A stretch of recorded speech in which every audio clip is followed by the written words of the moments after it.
Ce trophée, nous l'avons fièrement et nous l'avons dignement mérité au fait.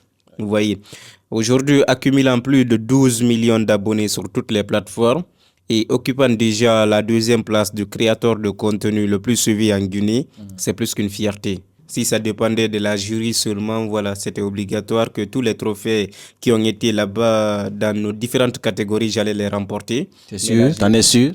Et bien, effectivement, il n'y a pas de débat au fait. Il n'y a pas de débat, il n'y a même pas de concurrence dans ça. Toutes les catégories dans lesquelles tu as été nominé, tu penses que si c'était devant le jury uniquement, tu allais les remporter? Dans toutes ces différentes catégories qui ont été dont on avait été nominé, j'ai pas vu de concurrent là-bas au fait. Si ça dépendait seulement de la jury, sans parler des votes, il n'y a pas match avec quelqu'un.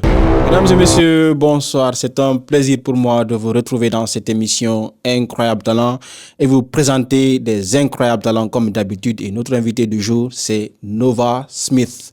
Mon fils n'est pas là, on va gérer avec le grand. Et récemment, il a eu ce trophée. C'est en Côte d'Ivoire, c'est pas en Guinée, c'est un trophée international. Et prix du meilleur scénario au Digima Awards 2025. Donc, c'est l'un des meilleurs créateurs de contenu d'Afrique. Il est maintenant international. Et c'est depuis longtemps, mais il confirme encore avec ce trophée-là. Et comme vous le savez, récemment, il y a eu du bruit autour de Nova et Iva, des anciens frères, des cousins. Mais on ne sait pas pourquoi. C'est pourquoi on a décidé de venir ici et échanger avec lui, parce que c'est lui qui a voulu s'exprimer à distance. Et même dès sa descente de l'aéroport, il a voulu vraiment vider le sac. Mais là, nous, on vient chez lui, face à face. Il va s'exprimer et nous dire réellement ce qui s'est passé et où en sommes-nous exactement. Nova, bonsoir. Bonsoir, comment allez-vous? Ça va et toi? Ça va, Dieu merci, alhamdoulilah. Okay. Et au nom de tous les abonnés de Sopra Alpha et tous ceux qui nous regardent, toutes mes félicitations pour ce grand prix. D'accord, merci du fond du cœur. Et ce prix ne m'appartient pas à moi seul, ça appartient à toute une nation, ça appartient à tout un peuple et ça appartient aussi à tout un continent au fait, parce que mes abonnés sont partout dans le monde. Okay. Voilà. Okay. Les abonnés sont partout dans le monde, ça c'est sûr et certain. Comme vous voyez les chiffres aussi sur sa page, c'est impeccable, il faut le reconnaître. Maintenant, parlons de Digima Awards. Parce qu'on aurait voulu parler un peu de carrière et tout ça, mais là on va aller droit au but. Et parce que ceux qui regardent aussi ont vraiment envie de savoir ce qui s'est réellement passé. Parlons d'abord de Digima Awards là. Comment tu as été retenu? Comment s'est passé la sélection? Je tiens le micro pour toi. Toi, tiens le trophée, moi, je tiens le micro. D'accord, il n'y a pas de souci. Yeah. Et parlons de Digima Awards, c'est une compétition d'abord qui regroupe les meilleurs créateurs de contenu africains. Et voilà, là, on ne peut pas parler de meilleurs créateurs de contenu africains sans parler de moi et parler de d'autres acteurs, que ce soit dans un autre pays ou bien où que ce soit. Okay. Et donc, on est parti pour représenter la Guinée. Et voilà, machallah, on est revenu avec le trophée à la maison par mérite aussi. Et qu'on ne va pas arrêter aussi de préciser. Ce trophée, nous l'avons fièrement et nous l'avons dignement mérité au fait. Vous voyez, aujourd'hui, accumulant plus de 12 millions d'abonnés sur toutes les plateformes et occupant déjà la deuxième place de créateur de contenu le plus suivi en Guinée, c'est plus qu'une fierté. Ouais. Okay. C'est plus qu'une fierté, sincèrement. Et maintenant, tu étais nominé dans combien de catégories? J'étais nominé dans 6 différentes catégories. Voilà. Mais c'est vrai que je méritais plus que ça. Ça, je ne vais pas arrêter de le dire.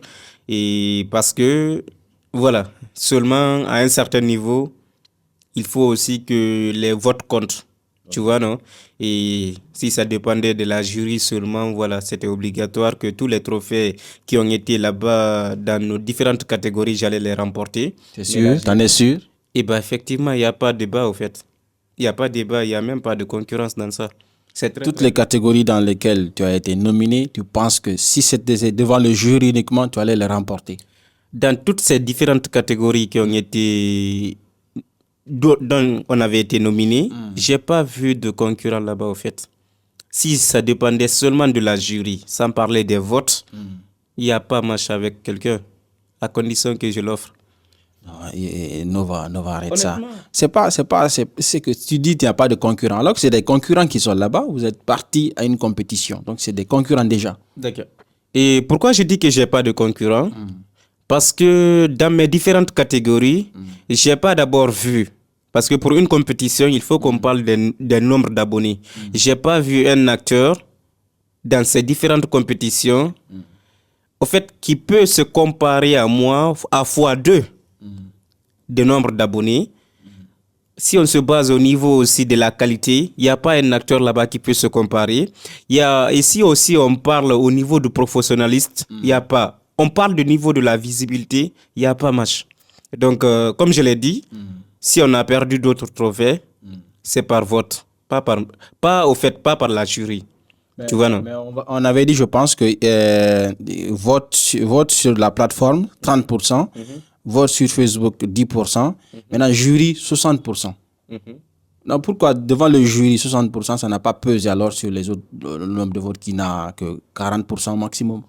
Non, la jury ne peut pas prendre un trophée donné à quelqu'un qui n'a pas... Au fait, la jury ne peut pas prendre un trophée donné à une personne. Pourtant, il y a une autre personne là-bas qui a financé, au fait, qui a contribué même au financement de l'organisation, s'il le faut. Parce que si on met une somme en jeu et que toi, tu mises le fois 3 ou bien le fois 4 de ça, mais la jury ne peut pas prendre un trophée te donner là-bas par mérite. Tu vois, ils vont aussi calculer ça. Non, ça veut dire ça veut dire que déjà la personne là a déjà 30% de toi. Bon, c'est que je comprends, c'est que je n'arrive pas à comprendre. Jury, on a dit, donc tu ne crois pas ce que le poids du jury un peu, de 60% du jury. C'est pas dire que je ne crois pas. Je sais pas comment ils s'organisent là-bas, mais suivant la logique, les réalités qui se passent, suivant les résultats qu'on donne, il n'y a pas match au fait. C'est tout ce que je peux te dire un peu. Tu vois, il n'y a pas un trophée que je ne méritais pas là-bas. Je comprends. Maintenant, parlant des votes, pourquoi tu n'as pas gagné au niveau des votes? Parce que je te suis depuis longtemps. Tu fais des lives sur Facebook, sur TikTok pour appeler tes millions de followers à aller voter pour toi. Alors que tes followers ne sont pas que guinéens, il y a des Ivoiriens, des Sénégalais et autres. Il y a Wave par exemple. Pourquoi, selon toi, ça n'a pas marché? Et j'ai fait du mieux possible. Tu sais, ce qui me rend plus fier aussi, rend fier à mon public, ça c'est que je viens devant et les présenter que grâce à ça, et grâce à eux, on a pu remporter un trophée. Et s'il y a des choses aussi qu'on doit les informer, et c'est à eux qu'on doit faire face. Donc j'ai été là, j'ai fait de live pour informer au public que voilà, on a été nominé dans une compétition, c'est à vous de voter. Vos votes comptent de plus. Tu vois, non? Donc, j'ai expliqué le cas dans tous mes différents réseaux. On a fait des lives. Des gens se sont vraiment manifestés. Mais voilà, comme je l'ai déjà dit, il y a eu des snipers qui ont snipé à la dernière minute. Donc, tu vois, c'est ça. Des snipers qui ont snipé à la dernière minute. Je comprends.